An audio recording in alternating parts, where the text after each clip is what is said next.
Galera do sexto ano, tudo bem com vocês? Eu tô aqui agora pra gente fazer aquela correçãozinha da nossa avaliação multidisciplinar.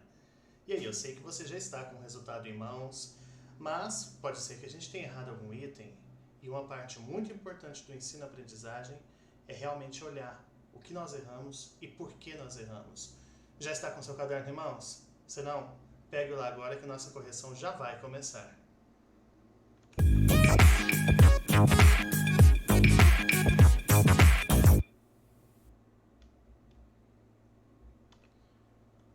Galera, então é o seguinte, vamos lá. Professor Henderson aqui com vocês e neste momento nós vamos fazer a correção da nossa avaliação multidisciplinar.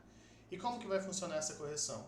Eu vou resolvendo aqui, você vai conferindo comigo se você acertou tudo e caso você tenha errado, vamos tirar essas dúvidas, combinado? Então, sem mais perca de tempo, vamos lá. Seguinte, o que nós iremos fazer aqui agora? Nós vamos analisar item por item nosso treinamento da avaliação multidisciplinar. E aqui nós temos aquele PDFzinho que foi disponibilizado para vocês com todas as questões. Você deveria colocar o seu nome e preencher a sua série. O campo e-mail aqui, a gente sabe que você só vai conseguir realizar a atividade com o e-mail institucional, então ele já foi automaticamente preenchido. Mas vamos lá então. Nossa primeira questão aqui, nós vamos primeiro resolver as questões de múltipla escolha. Que é isso, Henderson? Questões de múltipla escolha? São aquelas questões onde vocês devem escolher uma das alternativas de acordo com o enunciado. E presta atenção, é muito importante ler o enunciado com atenção. Muito importante, porque às vezes ele pode pedir para marcar o correta, às vezes ele pode pedir para marcar a incorreta, às vezes ele pode pedir uma coisa totalmente diferente. Então a primeira dica é, leia com bastante atenção. E a nossa primeira questão era uma questãozinha de geometria, onde ele pedia para você olhar esses ângulos destacados aqui nessas 4 imagens e marcar a opção que correspondia. Todos os ângulos destacados classificam-se em agudos, obtusos, retos ou rasos. O que eu tenho que lembrar do ângulo agudo? Eu preciso lembrar que o ângulo agudo ele é menor que 90 graus. E o que eu sei do ângulo obtuso? O ângulo obtuso ele está entre 90 e 180. Então eu tenho uma medida aqui qualquer entre 90 e 180. O que é o ângulo reto? É aquele que é exatamente igual a 90 graus. E o que é o ângulo raso? Bom, o ângulo raso é aquele que é exatamente igual a 180 graus. Então quando a gente analisar as nossas figuras aqui, a gente percebe que na verdade cada um desses ângulos aqui, ó, se você olhar bem, é a quarta parte de uma circunferência. E nós sabemos que a circunferência possui 360 graus. Quando você pegar esses 360 graus e dividir em 4, você descobre que isso dá exatamente 90. Então esse ângulo aqui tem 90 graus. Esse ângulo também tem 90 graus. Nas figuras 1 e 2, da mesma forma. E é fácil de reconhecer o ângulo de 90 graus aqui. Se você olhar bem todas as figuras, parece que nós temos uma reta horizontal e uma na vertical. Então, o que acontece? Toda vez que isso acontecer, é a maneira mais fácil de visualizarmos a presença do ângulo de 90 graus. Por mais que ele não esteja marcado com um quadradinho aqui, você precisa saber que esse ângulo é o ângulo de 90 graus e, portanto, a opção que você tinha que marcar era a opção retos. Tranquilo? Acertaram essa? Maravilha! Vamos para a próxima, então. Veja só, agora nós vamos falar das operações de adição e multiplicação. Veja que saímos de uma questão de geometria para uma questão de matemática. E aqui nós vamos marcar o que for incorreto. Então é esse momento que eu falo para vocês. Fiquem de olho às instruções. Veja que dessa vez é para marcar o item incorreto. Então vamos lá. Está dizendo para mim que as duas operações admitem as propriedades associativa e comutativa. Bom, voltando nas nossas aulas, a gente vai ver que a associativa me diz o seguinte. Dados 3 números, se eu pensar na adição, eu posso adicioná-los em qualquer ordem. Por exemplo, somar o A com B e depois somar o C é a mesma coisa que somar primeiro o B com o C e depois somar o A. Então, isso daqui mostra que a propriedade associativa é válida para a adição. Mas nós vimos que essa mesma ideia também vale para a multiplicação. Fazer o A vezes B e depois multiplicar por C É a mesma coisa que primeiro multiplicar o B pelo C e depois multiplicar pelo A. E o que é a comutativa? Bom, a comutativa é aquela ideia da ordem dos termos não altera o resultado, né? Então, fazer A mais B é a mesma coisa que fazer B mais A. Fazer A vezes B é a mesma coisa que fazer B vezes A. Aí eu te pergunto, o que é esse A, B e C? Se alguém me fizer essa pergunta, é só responder. São números quaisquer. Escolha quaisquer valores e substitua aqui e veja que isso sempre é verdade.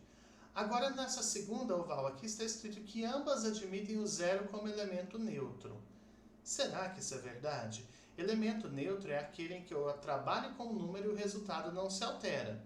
Se a gente pensar na adição, eu pegar o número A e somar com zero, beleza, continua dando A. Então, realmente, o zero é o elemento neutro da adição. Mas e na multiplicação? Será que isso é verdade? Será que se eu pegar o número A e multiplicar por zero, o resultado continua dando A? Eu acho que não, né? Todo número multiplicado por zero dá zero, né? Então, esse item está incorreto. O zero não é o elemento neutro da multiplicação. Aí eu te pergunto, quem seria o elemento neutro da multiplicação? Quem seria aquele número em que eu venho aqui e faço A vezes ele e o resultado continua sendo A? Já entendeu, né? É o 1.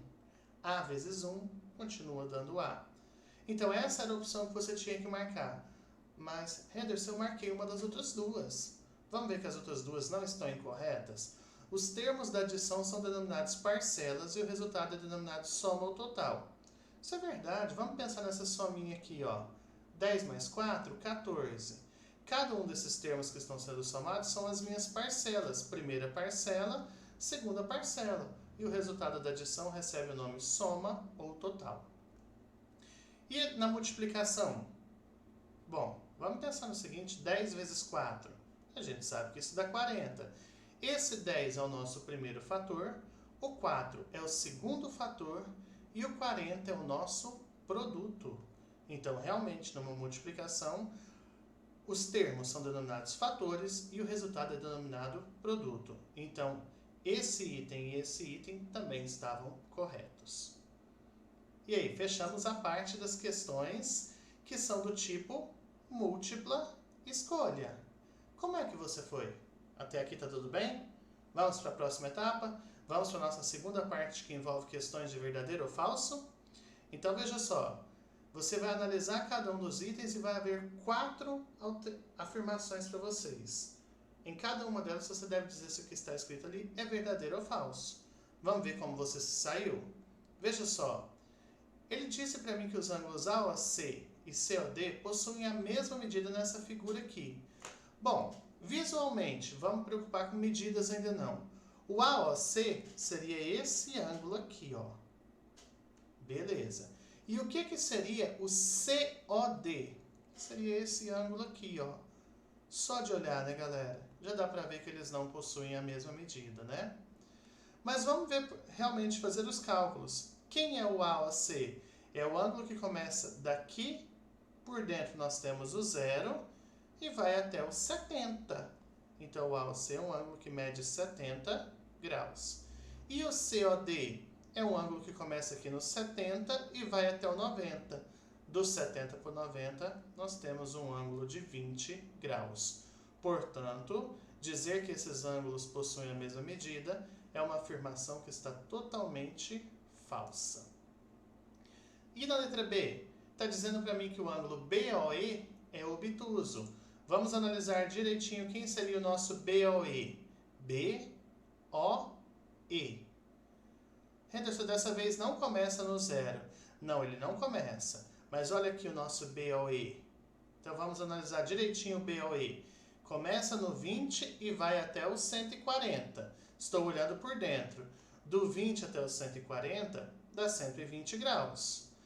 E se eu olhasse por fora, Henderson? Começa no 40 e vai até o 160. E do 40 até o 160 também dá 120 graus.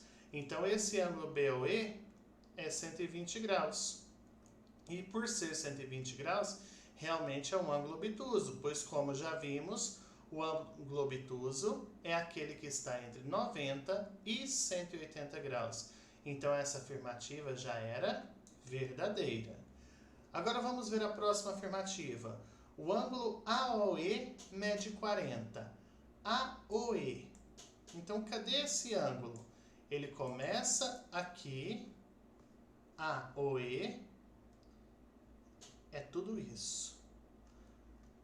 Henderson, posso pegar por dentro? Pode. Ele começa no 0 e vai até o 140.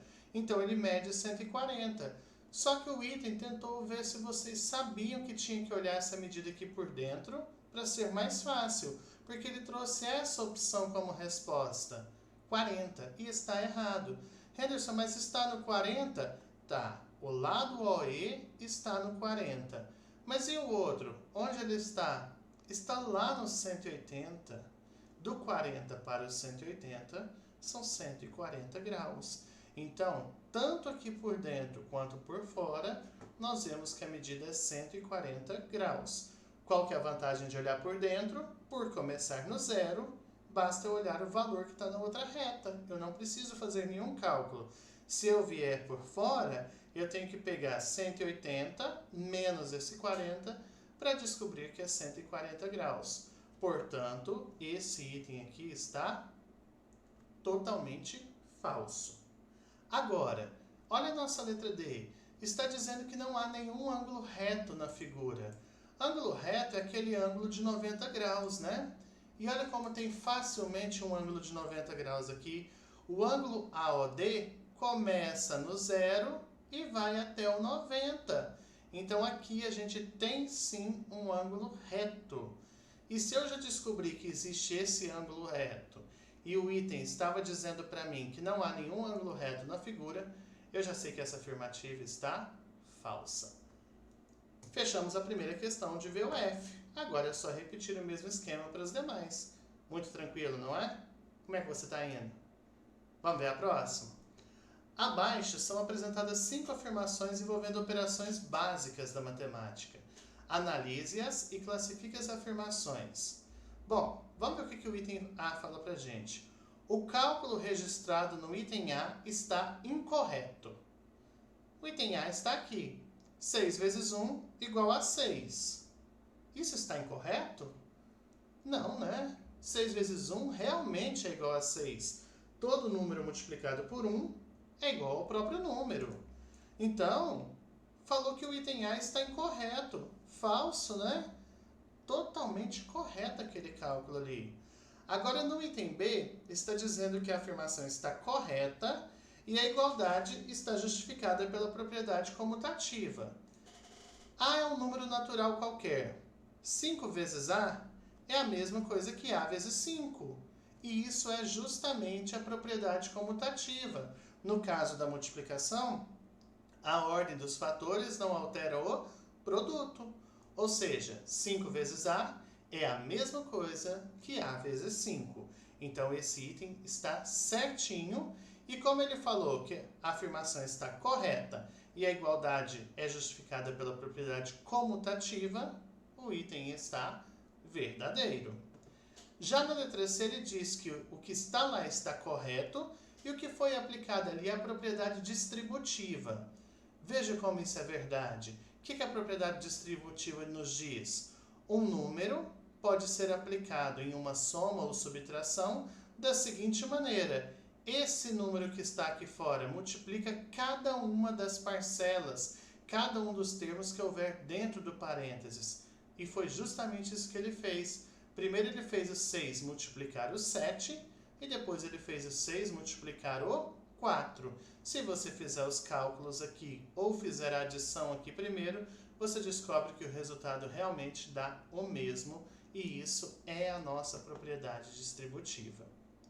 E no último item dessa questão, aqui na C nós vamos marcar como verdadeiro, né?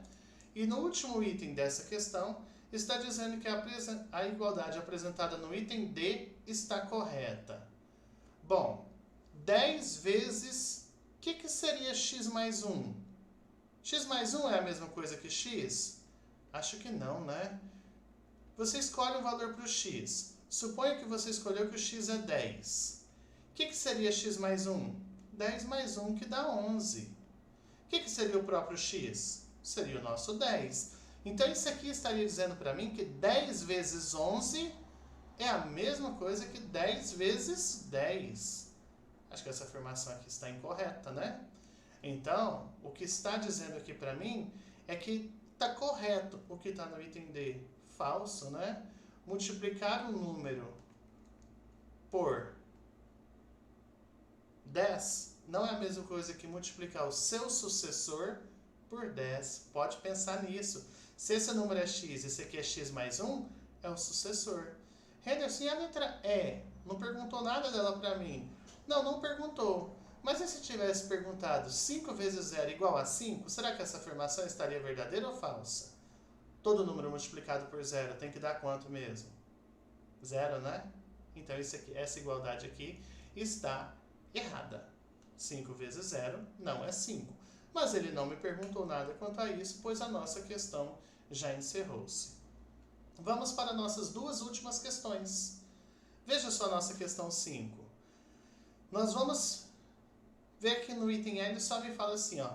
A multiplicação é uma forma simplificada de escrever a adição de parcelas iguais.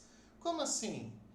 Ó, 4 mais 4 mais 4 mais 4 mais 4 mais 4 mais 4... Ah, não, isso está muito chato, está ficando muito cansativo. Vamos tentar escrever isso de uma forma simples? Nós sabemos que realmente a multiplicação vem para escrever isso aqui de uma forma simples.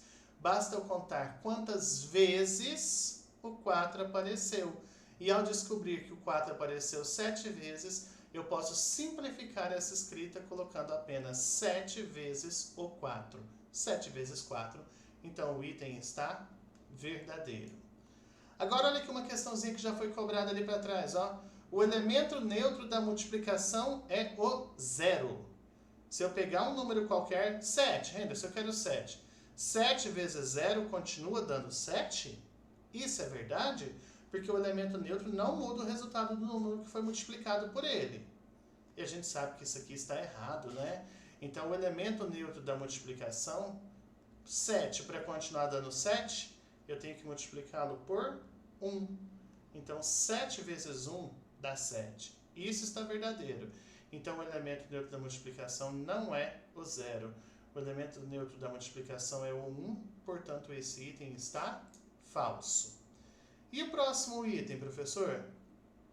Ao multiplicar um número qualquer por 1, o resultado é sempre 1. Será? 2 vezes 1 é 1? Ou será que 2 vezes 1 é 2? Claramente sabemos que aqui está errado e aqui está certo, né? Então, ao multiplicarmos o número por 1, o resultado não é sempre 1. O resultado é o próprio número. Então, esse item também está falso. E agora aqui, a nossa letra D. A calculadora de Fernando está com as teclas 6 e 8 quebradas. Então, ele quer calcular o resultado de 16 vezes 4.802. Mas veja só, ele não consegue digitar esse 6 e nem esse 8. Então, ele apertou essa sequência aqui. Vamos ver o que ele quis fazer com essa sequência e ver se daria certo? Inicialmente, ele pegou isso aqui. 2 vezes 2 vezes 4. Vamos arrumar isso aqui, que isso aqui ficou esquisito, né? 2 vezes 2 vezes 4. A gente sabe que 2 vezes 2 é 4 e 4 vezes 4 é 16. Opa! O 16 que eu precisava aqui já está aqui. E 4.802, ele pegou e multiplicou por 2 vezes 2.401. E 2 vezes 2.401, vamos ver quanto que dá isso? 2.401 vezes 2. 2 vezes 1, 2. 2 vezes 0, 0. 2 vezes 4, 8. 2 vezes 2, 4. Olha, chegou no 4.802 que ele precisava. Então, realmente, se ele digitar essa sequência aqui, ele vai estar obtendo o resultado de 16 vezes 4.802. Então, essa afirmativa estava verdadeira. E para fecharmos a nossa avaliação, nós temos a nossa última questão aqui. Essa última questão traz para a gente 5 cidadezinhas, A, B, C, D e E, e ele diz aqui pra gente que essas linhas azuis são as únicas rodovias que interligam essas cidades. E esses números que estão aqui é a distância que separa cada uma dessas cidades. Então, olha o que ele me fala. As duas cidades mais próximas uma da outra são as cidades A e B. Bom, a distância entre A e B é de 90 quilômetros. Dá para ver que todas as outras medidas, 117, 239, 121, 153, são maiores do que esse 90. Conclusão, realmente as duas cidades mais próximas são as cidades A e B. Esse nosso item está verdadeiro. E agora, na próxima afirmação ele fala: em uma viagem partindo de A e passando por todas as cidades uma única vez até retornar à cidade A, percorre-se uma distância superior a 750 quilômetros. Bom, o que você tem que pensar? Para resolver esse item aqui é bem simples. Eu vou partir de A, passar por todas as cidades uma única vez e retornar até a cidade A. Então eu posso fazer o trajeto A até B, B até C, C até D, D até E e E até A. Ou eu posso partir aqui por cima, A até E até D, D até C, C até B e B até A. Vamos fazer essa conta aqui no canto para vermos quantos quilômetros a pessoa vai percorrer? Vamos supor que ela pegue esse trajeto. Lembrando, como a adição é comutativa, tanto faz qual trajeto você escolhe. A distância será a mesma. Então, de A até B são 90 quilômetros.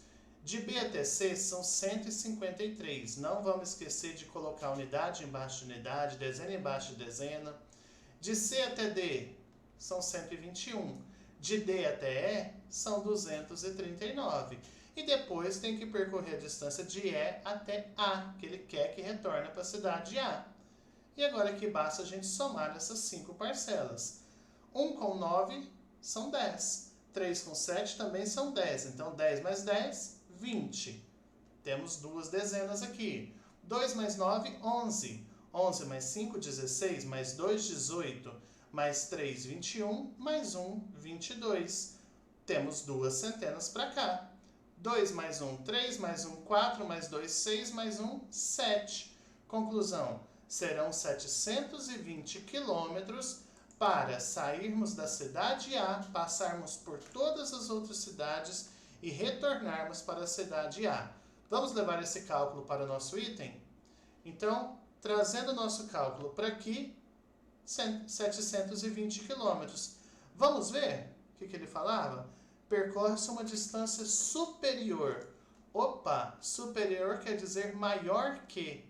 Maior que 750 quilômetros? Item falso, né? A viagem teria 720 quilômetros de duração. Agora ele me pede para analisar uma viagem entre as cidades C e D e entre A e E. Entre C e D são 121 quilômetros. Entre A e E são 117. Então só aqui eu vejo que a distância entre essas cidades aqui é maior. Então essa viagem de C para D é maior. E como que eu faço para descobrir o quanto ela é maior? Quando eu quero descobrir a diferença entre dois valores, basta fazer uma subtração. 121 menos 117 dá 4. Henderson, então o item está verdadeiro? Não está pelo seguinte. Ele disse que entre C e D é 4 km mais curta.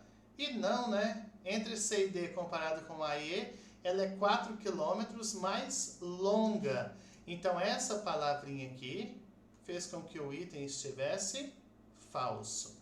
E agora, para fecharmos, o nosso último item é o seguinte.